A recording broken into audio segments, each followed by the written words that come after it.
संसदेचे हिवाळी अधिवेशन डिसेंबरमध्ये घेण्याचा निर्णय केंद्र सरकारनं घेतल्यानंतर यावरून काँग्रेस आणि भाजपमध्ये चांगली जुंपली आहे। गुजरात निवडणुकांमुळे हे अधिवेशन पुढे ढकलण्यात आलंय। शिवाय ते केवळ 10 दिवसांचंच करण्यात आलंय। जीएसटी, नोटाबंदी यावर विरोधकांना उत्तर द्यावी लागू नयेत यासाठीच सरकारने अधिवेशनाचा हा कालावधी घटवल्याची टीका काँग्रेसनं केली आहे। मात्र विधानसभा निवडणुकांसाठी संसदीय अधिवेशनाच्या तारखा बदलण्याची ही पहिलीच वेळ नसल्याचा दावा सरकारनं केला आहे। तर काँग्रेस नेत्यांना गुजरातमध्ये प्रचाराला जायचं नाहीये का, असं सवालही केंद्रीय मंत्री रविशंकर प्रसाद यांनी केला आहे। ये कोई नई बात है क्या? मैं पूछूंगा क्या कांग्रेस के लोगों को प्रचार नहीं करना है क्या? आप बता दें। अगर कांग्रेस पार्टी के लोग ये पब्लिकली घोषणा करें कि हमारे अध्यक्षा वर्तमान, हमारे भावी अध्यक्ष, हमारे सारे नेता इस शीतकालीन सत्र में प्रामाणिकता से सुबह से शाम तक बैठेंगे और उनको चुनाव प्रचार करने के लिए नहीं जाना है, तो सरकार गंभीरता से विचार करे। ये क्या कहा जा रहा है? पार्लियामेंट एक उनके लिए मजाक बन गया।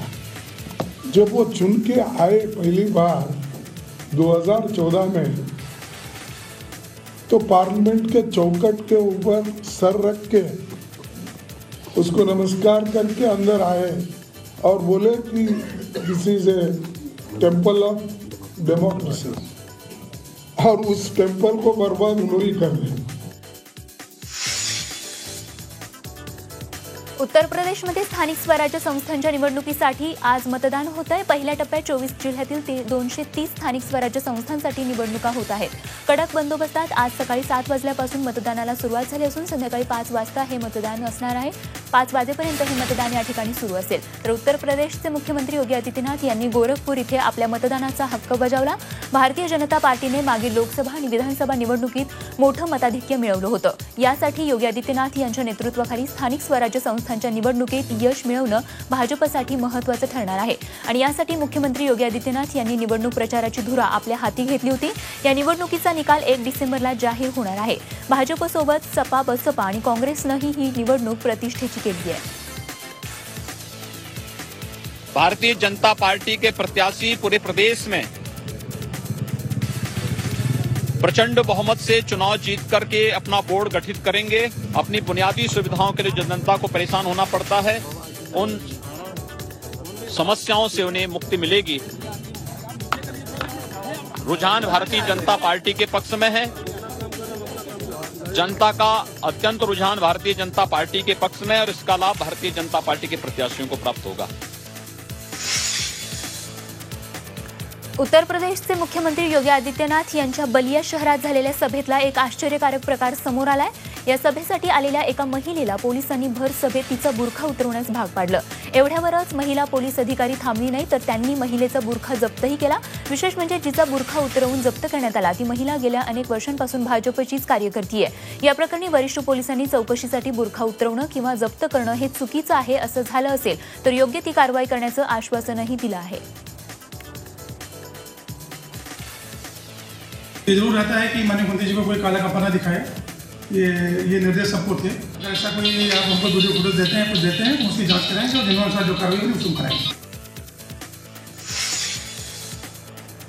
दिल्लीहून कोल्हापूरला निघालेल्या स्वाभिमानी एक्सप्रेसला मोठा अपघात टळल्याचा दावा स्वाभिमानी शेतकरी संघटनेनं केलाय। कुठलाही सिग्नल नसताना गाडीनं तब्बल 160 किलोमीटर अंतर चुकीच्या दिशेनं प्रवास केल्याचा स्वाभिमानी शेतकरी संघटनेच्या कार्यकर्त्यांनी म्हटलंय। आधी निश्चित केलेल्या मार्गानं या एक्सप्रेसचा प्रवास सुरू झाला, पण मध्येच गाडीचा मार्ग बदलल्याचंही स्वाभिमानी शेतकरी संघटनेच्या कार्यकर्त्यांचं म्हणणं आहे। हे सर्व कार्यकर्ते दिल्लीच्या मोर्चासाठी कोल्हापूरहून विशेष गाडी आरक्षित करून मोर्चाला गेले होते। आता ही गाडी मनमाडच्या दिशेनं रवाना झाल्याचं स्वाभिमानीचे खासदार राजू शेट्टी यांनी म्हटलंय। शिवाय या प्रकरणी दोषी अधिकाऱ्यांवर कारवाई करण्यासाठी पाठपुरावा करणार असल्याचं राजू शेट्टींनी झी24 तासशी फोनवरून दिलेल्या प्रतिक्रियेमध्ये म्हटलं आहे।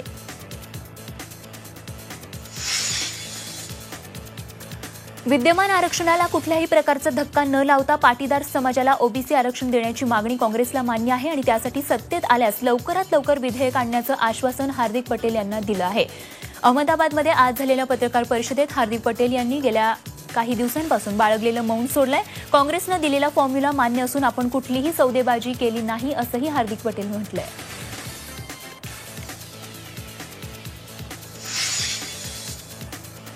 ट्रिपल तलाक विरोधात केंद्र सरकारनं अखेर महत्त्वाचं पाऊल उचललंय. ट्रिपल तलाक संपुष्टात आणण्यासाठी केंद्र सरकारनं मंत्र्यांची समिती स्थापन केली आहे. या समितीच्या अहवालानंतर याच हिवाळी अधिवेशनात ट्रिपल तलाक विरोधात विधेयक मांडलं जाण्याची शक्यता आहे. त्यामुळे ट्रिपल तलाक बेकायदा ठरवण्यासाठी नवा कायदा अस्तित्वात येण्याची शक्यता आहे. सुप्रीम कोर्टाच्या घटनापीठानं ट्रिपल तलाक घटनाबाह्य ठरवला होता. तसंच ट्रिपल तलाक संदर्भात कायदा करण्याचेही आदेश सुप्रीम कोर्टानं केंद्र सरकारला दिले होते. त्या निर्देशानुसारच केंद्र सरकारच्या आता ट्रिपल तलाक विरोधात कायदा करण्यासाठी हालचाली सुरू आहेत.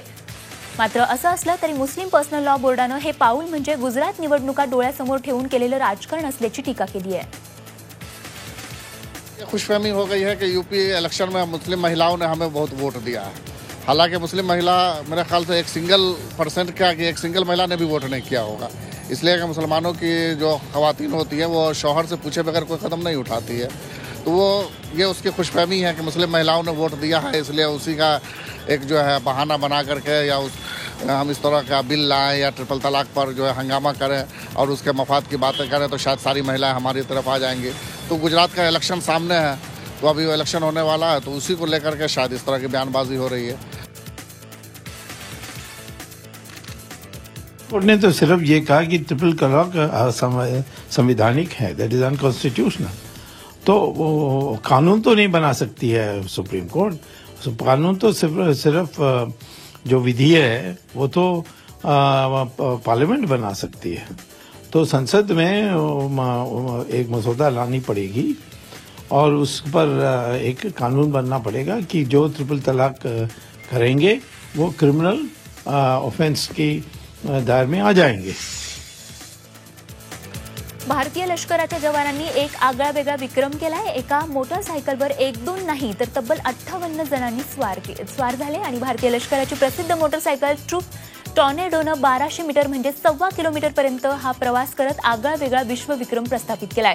तिरंगी वस्त्र परिधान केलेल्या या ताफ्याचं नेतृत्व बन्नी शर्मा यांनी केलं असून रामपाल यादव हे बाईक चालवत होते. 500 सीसीच्या रॉयल एनफील्ड या दुचाकीवर चित्तथरारक कवायती करण्यात आल्या. यासाठी हे 58 जवान गेल्या अनेक दिवसांपासून तयारी करत होते. हा स्टंट करण्याआधी या टीमनं 2 वेळा रंगीत तालीम केली, मात्र त्यामध्ये त्यांना अपयश आलं होतं. मात्र तिसऱ्या प्रयत्नात या जवानांनी विश्वविक्रमालाच गवसणी घातली.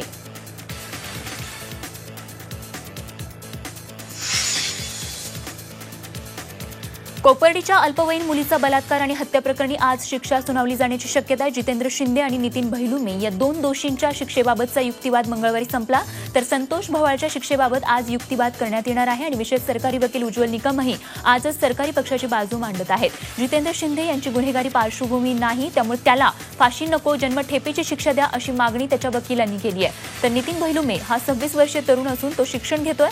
त्याचं कुटुंब त्याच्यावर अवलंबून आहे, त्यामुळे त्याला कमीत कमी शिक्षा द्यावी अशी मागणी त्याच्या वकिलांनी केली आहे. आरोपींवर सिद्ध झालेल्या गुन्ह्यांमध्ये दोषींना जन्मठेप किंवा फाशीच्या शिक्षेची तरतूद आहे.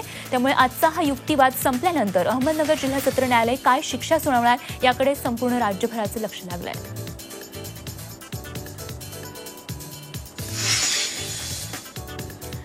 एल्फिस्टन रोड स्थानकाकडील पादचारी पुलावरील तिकीट खिडकीसाठी पर्याय ठरलेली पोर्टेबल तिकीट खिडकी सुरू करण्यात आली आहे. एल्फिस्टन रोड पुलावर झालेल्या दुर्घटनेनंतर हाती घेण्यात आलेल्या उपायांमध्ये पुलावरील तिकीट खिडकीचं अन्यत्र स्थलांतर करण्याची प्रमुख सूचना आहे. पश्चिम रेल्वे प्रशासनानं त्याची अंमलबजावणी करताना पुलाजवळच उभारलेली पोर्टेबल तिकीट खिडकी सुविधा सुरू केली आहे. पोर्टेबल तिकीट खिडकी ही कंटेनर बॉक्सचा वापर करून तयार करण्यात आली आहे, त्यामुळे जागेची अडचण होत नसल्याचं अधिकाऱ्यांचं म्हणणं आहे.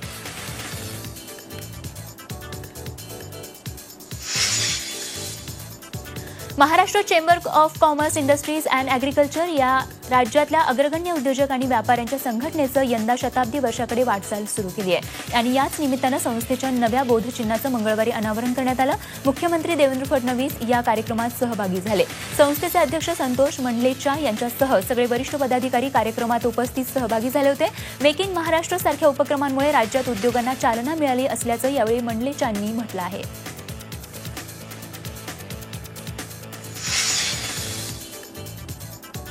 नागपूर जिल्ह्यातल्या मौदा तालुक्यामधल्या तोंडली गावात विषयुक्त फळाची बी खाल्ल्यानं 27 लहान मुलांना विषबाधा झाली आहे. यापैकी 16 मुलं आणि 11 मुली आहेत. हे सर्वजण 3 ते 9 वर्ष वयोगटातले आहेत. चंद्रज्योती या विषयुक्त फळांच्या बिया या लहान मुलांनी खाल्ल्याचं सांगण्यात येत आहे. मंगळवारी संध्याकाळी कुतूहलापोटी दुर्गम भागातल्या या लहान मुलांनी झाडाची फळं खाल्ली आणि त्यानंतर त्यांना मळमळ आणि उलट्या होऊन पोटात दुखू लागल्यानं कोदामेंढी इथल्या प्राथमिक केंद्रात त्यांना नेण्यात आलं आणि तिथून त्यांना पुढल्या उपचारांसाठी भंडारा जिल्हा सामान्य रुग्णालयात दाखल करण्यात आलं. या सर्वांची प्रकृती सध्या स्थिर असल्याची माहिती इथल्या डॉक्टरांनी दिली आहे. आता रेशन धान्य दुकानांवरही तूर डाळ उपलब्ध होणार आहे. राज्य मंत्रिमंडळाच्या बैठकीत हा निर्णय घेण्यात आलेला आहे. गेल्या वर्षी राज्यात अतिरिक्त तुरीचं उत्पादन झालं होतं, त्यामुळे नाफेड बरोबर राज्य सरकारनेही 26 लाख क्विंटल तूर विकत घेतली होती. तूर विकत घेताना राज्य सरकारची चांगलीच तारांबळ उडाली होती. दरम्यान 26 लाख क्विंटल तूर डाळपैकी भुसा आणि टर्फल वगळून प्रत्यक्षात 17 ते 18 लाख क्विंटल तूर उपलब्ध होणार आहे. यापैकी 7 लाख क्विंटल तूर ही राज्याच्या विविध पोषण आहारातून वितरित केली जाईल, तर उर्वरित सुमारे 10 लाख क्विंटल तूर रेशन धान्य दुकानांवर उपलब्ध होणार आहे. ही तूर बाजारात मिळणाऱ्या भावापेक्षा कमी दरानं म्हणजे 55 रुपये किलो दराने उपलब्ध होणार आहे. कुख्यात डॉन दाऊद इब्राहिम याचा भाऊ इक्बाल कासकर याच्या विरोधात खंडणी प्रकरणी ठाणे कोर्टात आरोपपत्र दाखल करण्यात आलं आहे. ठाणे शहर पोलिसांच्या गुन्हे शाखेनं इक्बाल कासकर विरोधात 1645 पानांचं हे आरोपपत्र दाखल केलंय. या आरोपपत्रात इक्बाल कासकरनं खंडणीत मागितलेल्या फ्लॅटची कागदपत्र तसंच मोबाईलचं लोकेशन आणि इतरही पुरावे सादर करण्यात आले आहेत. तर गँगस्टर छोटा शकील सहित इतर 2 जणांना ठाणे गुन्हे शाखेनं फरार दाखवलंय.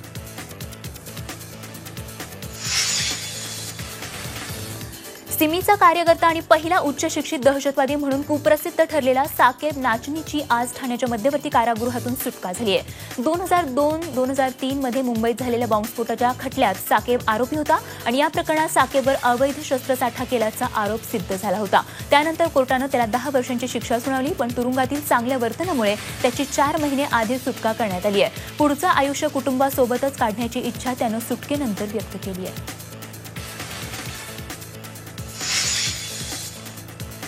जादूटोणा विरोधी कायद्याच्या प्रचार आणि प्रसारासाठी मागच्या सरकारच्या तुलनेत भाजप सरकार कमी पडत असल्याची खंत अखिल भारतीय अनिसचे अध्यक्ष श्याम मानव यांनी व्यक्त केली आहे. गोंदियामध्ये आयोजित जादूटोणा विरोधी कायदा प्रचार व्याख्यानात ते बोलत होते.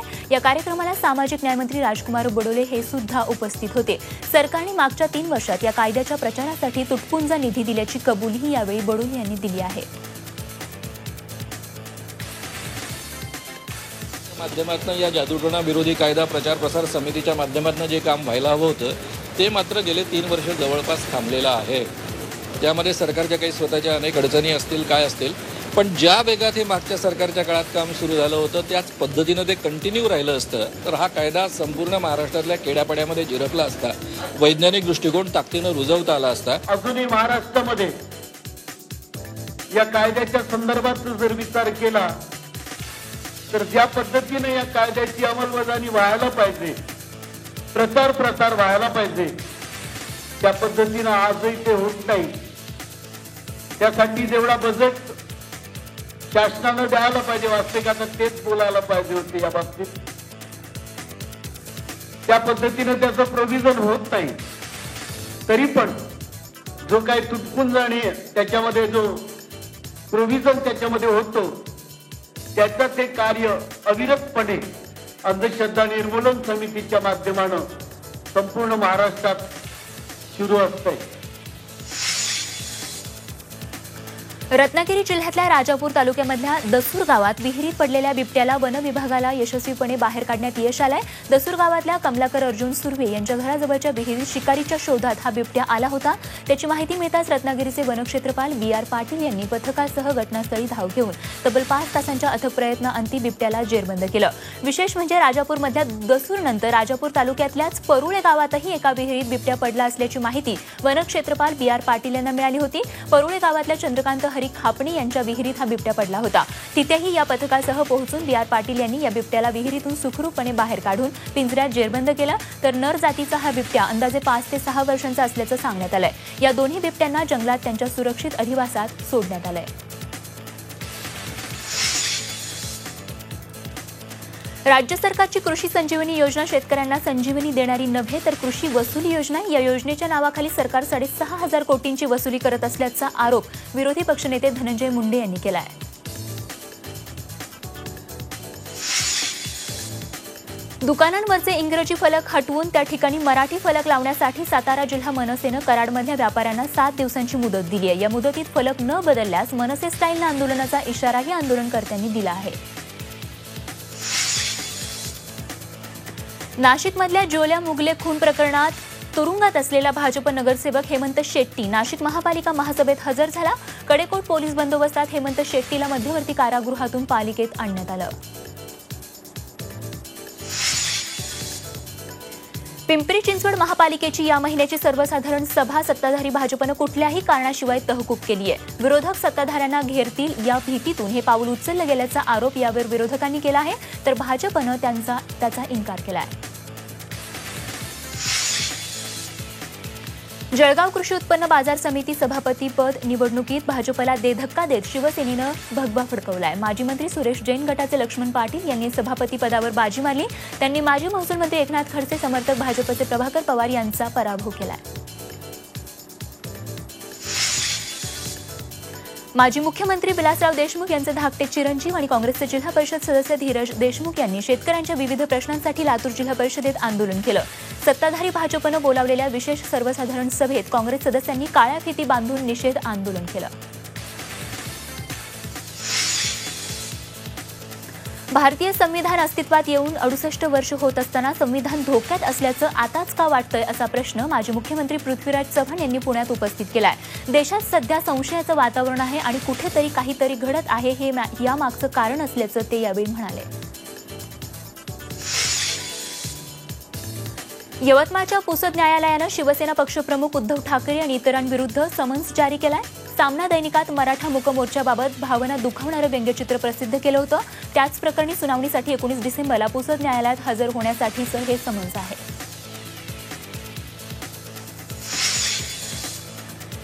रायगड जिल्ह्यातल्या कर्जत शहरात झालेल्या लक्ष्मी कुमाल हिच्या मृत्यूचं गूढ उकललं आहे. किरकोळ भांडणामधून लक्ष्मी हिचा पती ध्रुव सिंग यानंच तिची हत्या केल्याचं पोलीस तपासात आता उघड झालंय. गडचिरोली जिल्ह्यातल्या धानोरा तालुक्यामधल्या झाडापापडा इथे नक्षलवाद्यांनी कोंबडा बाजारात एका तरुणाची गोळ्या घालून हत्या केली आहे. गडचिरोलीत गेले 5-6 महिने थंडावलेल्या नक्षलवादी कारवाया आता पुन्हा सुरू झाल्या आहेत का असा प्रश्न या हत्याकांडामुळे निर्माण झालाय. मित्राचा मोबाईल नंबर देऊन आपण आयसिसचा हस्तक असल्याचा ईमेल पाठवणाऱ्याला नांदेड पोलिसांनी अटक केली आहे. झालेल्या वादामुळे मित्राला अद्दल घडवण्यासाठी मोहम्मद तजमुल खान यानं हे आततायी पाऊल उचललं होतं.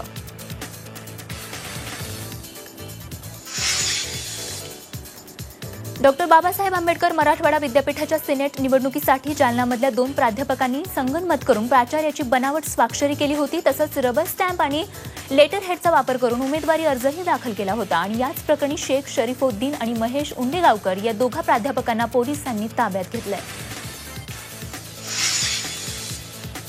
अहमदनगर जिल्ह्यातल्या कोपरगाव इथले व्यावसायिक संदीप कान कुबजी यांची मोटरसायकल जाळणाऱ्या आरोपींना पोलिसांनी सीसीटीव्हीच्या आधारे अटक केली आहे. क्षुल्लक कारणावरून झालेल्या वादातून आपण दुचाकी जाळल्याची कबुली यांनी पोलिसांना दिली आहे. मराठा समाजाला आरक्षण मिळावं या मागणीसाठी मंगळवारी बेळगावातल्या सुवर्ण चौद इथे पुन्हा एकदा मराठा समाज मोठ्या संख्येनं एकवटला. मराठा समाजाचा समावेश हा 3B तून 2A मध्ये करावा अशी मागणी यावेळी करण्यात आली. मुलुंड परिसरात गेल्या महिनाभरात 1 नाही 2 नाही तर तब्बल 40 ते 45 मॅनहोलची लोखंडी झाकणं भुरट्या चोरांनी लांबवली आहेत. रात्रीच्या अंधारात हे चोरटे मॅनहोलचे झाकण गायब करतात आणि याचा भुर्दंड नागरिकांना सोसावा लागतो. मुलुंडच्या भक्तिमार्ग परिसरात निलिमा पुराणिक या 54 वर्षांच्या महिला अशाच मॅनहोलमध्ये पडून जखमी झाल्या. अग्निशमन दलाच्या जवानांनी त्यांना या मॅनहोलमधून बाहेर काढून उपचारांसाठी रुग्णालयात दाखल केलं. या संदर्भात पोलीस ठाण्यात तक्रारीही दाखल झाल्यात. मात्र हे चोरटे काही मुलुंड पोलिसांच्या हाती लागत नाहीयेत. माणसं पडले तर आतमध्ये त्याला नुकसान होणार, त्याला पाय तोडणार फुटणार. त्याच्यामुळं ते व्हायला नाही पाहिजे. जबाबदार त्याचा कोण आहे? BMCला बघायला पाहिजे, जबाबदारी घ्यायला पाहिजे. गव्हर्नमेंटनी बी जबाबदारी घ्यायलाच पाहिजे. मोठ्या प्रमाणे मुलुंडमध्ये आजपर्यंत 40चे जास्त ढाकणा चोरी गेले आहे. त्याची कंप्लेंट मी स्थानिक नगरसेवक, महानगरपालिका आणि पोलीस प्रशासनाला केली आहे. ठाणे महापालिकेच्या प्रदूषण विभागानं तयार केलेल्या पर्यावरण अहवालात ठाण्यात जलप्रदूषणात, ध्वनी आणि हवेच्या प्रदूषणातही वाढ झाल्याचं उघड झालंय. शहरातील मुख्य चौकात धुलीकणांमध्ये विषारी वायूचं प्रमाण वाढल्याचं नमूद करण्यात आलंय. ठाणे महापालिकेच्या प्रदूषण नियंत्रण विभागामार्फत खाडीच्या पाण्याची गुणवत्ता तपासण्यात आली. खाडीजवळ असलेली अतिक्रमणं, त्याचप्रमाणे नाल्यांमधून येणाऱ्या कचऱ्यामुळे पाण्याच्या प्रवाहाची गती कमी झाली आहे. शिवाजीनगर, सिद्धेश्वर, खर्डीदिवा, गांधीनगर, जेल, कोलशेत आणि मखमली तलावात रसायनांचं प्रमाण अधिक आढळलंय. त्याचवेळी दुसरीकडे नियंत्रण विभागामार्फत पिण्याच्या पाण्याचीही गुणवत्ता तपासण्यात आली आणि त्यानुसार 30,332 ठिकाणांहून पाण्याचे नमुने घेण्यात आले. त्यामध्ये 12,318 नमुन्यांपैकी 11,201 नमुने पिण्यायोग्य आढळले, तर 1,117 नमुने मात्र पिण्यायोग्य नसल्याचं उघड झालंय. डोंबिवलीकरांनी पहिल्यांदाच वारीतला रिंगण सोहळा अनुभवला. डोंबिवलीत आयोजित आगरी कोळी महोत्सवात हे वारकरी रिंगण रचलं गेलं. डोंबिवलीच्या संत सावळाराम क्रीडा संकुलात आगरी कोळी महोत्सव आयोजित करण्यात आला असून त्याची सुरुवात वारकरी रिंगणानं झाली. यावेळी ज्ञानोबा माऊली तुकारामच्या गजरात ठेका धरण्यात आला आणि त्यानंतर माऊलीच्या अश्वानं मैदानात भरलेल्या या रिंगणाभोवती प्रदक्षिणाही घातल्या. साक्षात पंढरी वारीचा अनुभव देणाऱ्या या सोहळ्यानं उपस्थितांच्या डोळ्याचं पारणं फिटलं. भक्तिरसाचा हा सोहळा पाहण्यासाठी डोंबिवलीकरांनीही या ठिकाणी मोठी गर्दी केली होती.